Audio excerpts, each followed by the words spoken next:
everyone. Jewelry is meant to be enjoyed, and I hope that you're all getting lots of use out of your pieces.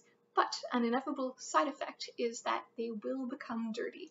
So today's video is a look at how I clean 3 of my very favorite rings. We will take a look at a Victorian ring. It is a 3-stone with a star ruby, a cat's eye chrysoberyl, and a sapphire.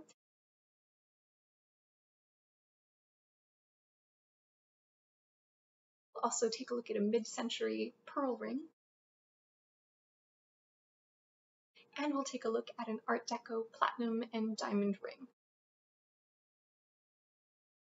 Now there is a catch. If you do take your jewelry into jewelers, they often want to use steam cleaners or ultrasonics. These are not the best choices for you to use with some of these older pieces. The reason being is that anything that is constructed very delicately does not do well with a lot of vibrations. And anything that is foil backed, you also need to be extra careful of, or if it's a material that is kind of sensitive to water.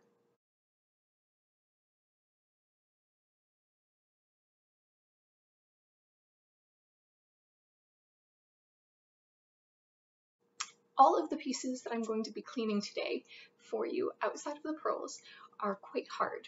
Diamond is a hardness of 10, the sapphire and the ruby are a hardness of 9, and the cat's eye chrysoberyl is a hardness of an 8.5. So these will do okay with some soaking. The pearl, though, is at 2.5 to a 4.5 on the Mohs hardness scale, and so I'm going to treat it a little bit differently than I will the rest of the pieces. My favorite cleaning tools are Dawn dish soap. I really like the blue stuff, and I use a paintbrush. Some people recommend using a toothbrush, but I prefer a paintbrush because I find that the bristles are thinner and just a little bit more flexible and pliable.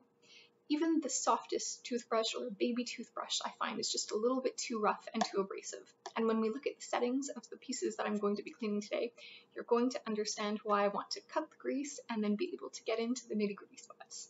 Without further ado, I'm going to get some warm to hot water, definitely not boiling, going, and then we're going to get to cleaning.